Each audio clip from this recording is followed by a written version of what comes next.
In the summer of 2015, the NBA was introduced to a bunch of talented young players.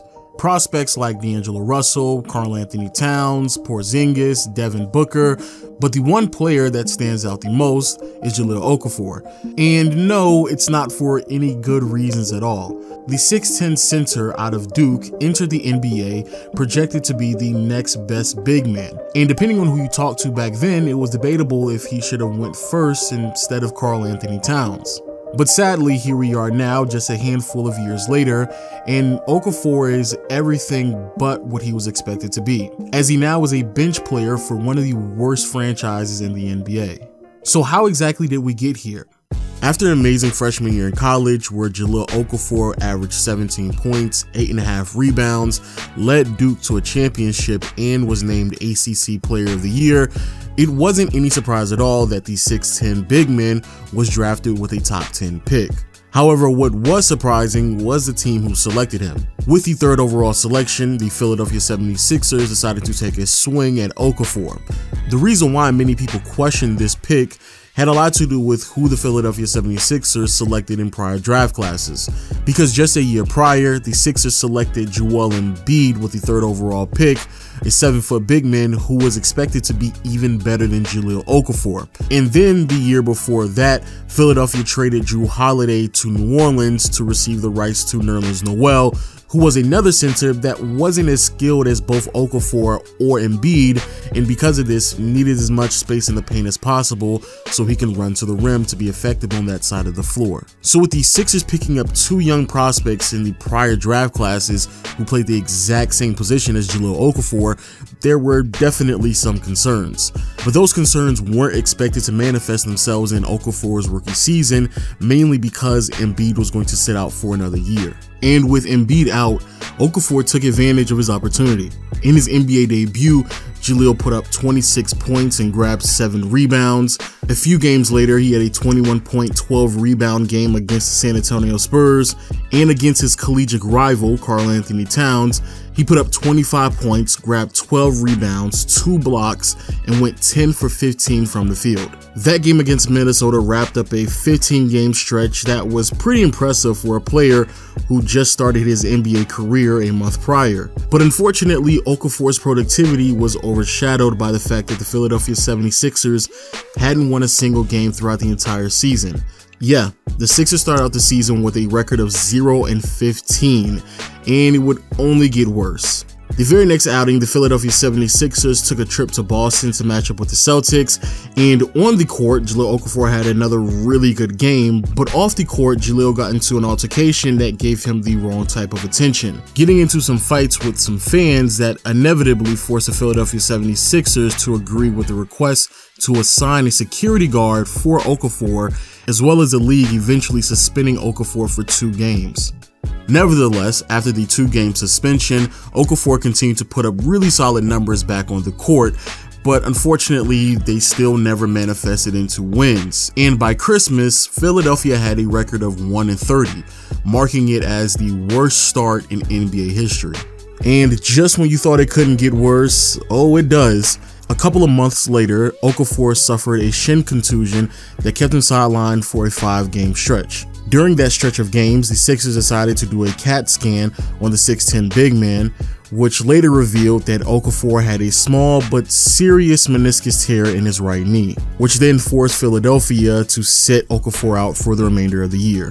So yeah, pretty hectic rookie season, and unfortunately, this might be the highlight of Jahlil Okafor's career.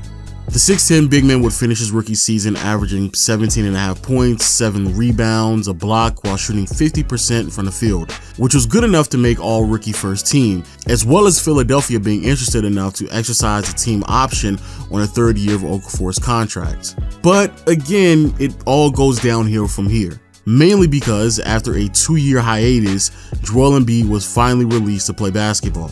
Now, to their credit, before the 2016-2017 season began, both Okafor and Embiid were open and optimistic to the idea of both of them playing on the court with one another.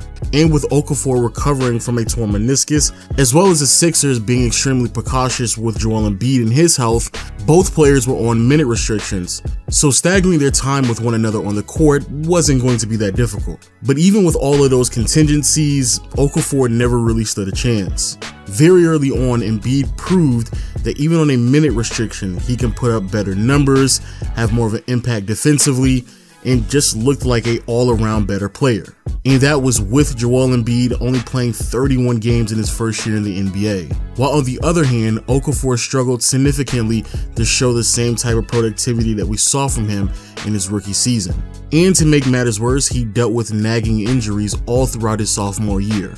By the end of the 2016-2017 year, it was obvious that Okafor had regressed, and with that revelation, as well as Embiid exceeding expectations, came four very hard decisions for the Sixers to make. They threw Jahlil Okafor's name in multiple trade rumors, as well as deciding not to pick up the fourth year on his rookie contract, forcing Okafor to be open to the idea that he would more than likely be traded, or even worse, bought out of his contract, just 2 years removed of him being drafted. Luckily, it didn't come to that, because on December 7th, 2017, the Philadelphia 76ers traded Okafor, Nick Stauskas, and a second-round pick to the Brooklyn Nets for Trevor Booker, a 30-year-old bench player who the Sixers would eventually waive just 2 months later.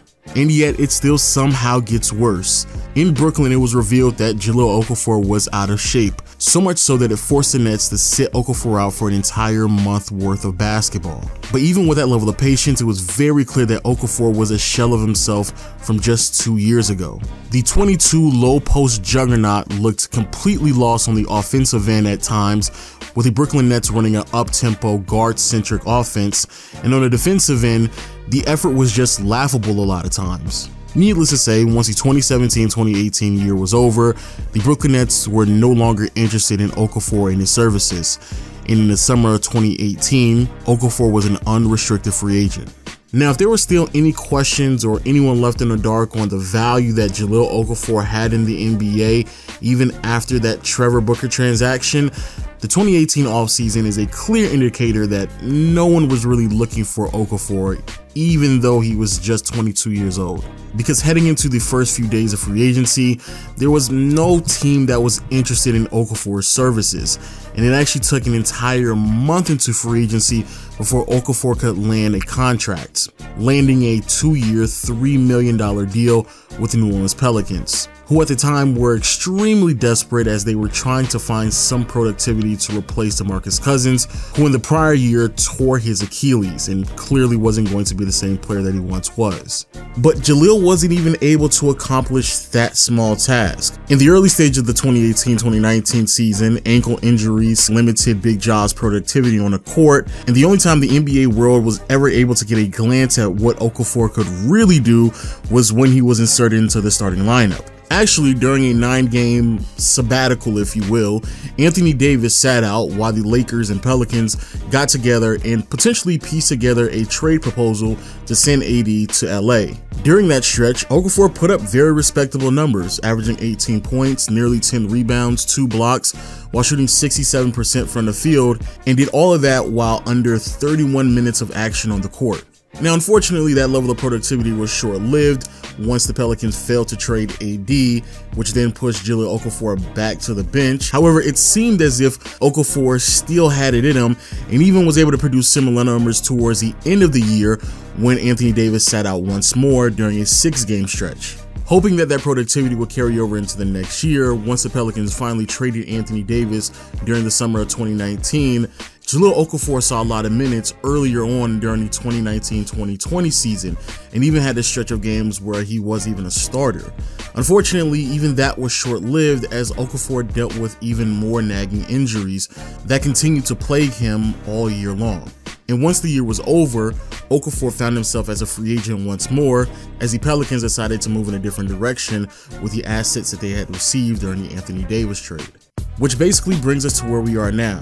On December 1st, Okafor took his talents to Detroit as the Pistons inked a 2-year, $4 million deal with the big fella, which was enough to convince Okafor to sign to arguably the worst team in the NBA, while also not putting a massive financial burden on the Pistons. Actually, this is such a small contract that it wouldn't surprise me at all if Okafor is eventually bought out, if he doesn't work out for the organization, which is something that honestly might still be on the table. So far this year in the first few games, it was very clear that Okafor's productivity was potentially going to take another hit. And then, unfortunately, Okafor was sidelined once more dealing with knee injuries. And then on February 10th, it was revealed that Okafor would miss 6 to 8 weeks after undergoing knee surgery.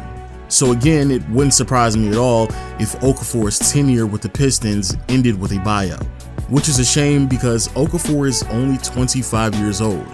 He's only 5 years removed from being drafted into the NBA, and with the game of basketball consistently changing, compounded with the several injuries that Okafor has sustained throughout his career, honestly, I don't think that there is a path that we can see where Jahlil will be able to fulfill the lofty expectations that were placed upon him when he entered the league. And even though many people may not like this word, I would go as far as saying that Jahlil Okafor, who was the 3rd overall pick in a very talented draft class and was projected to be a quality player in the league, may exit the NBA with the title of being a bust, because I highly doubt that there will be any team in the NBA that would give him a real opportunity.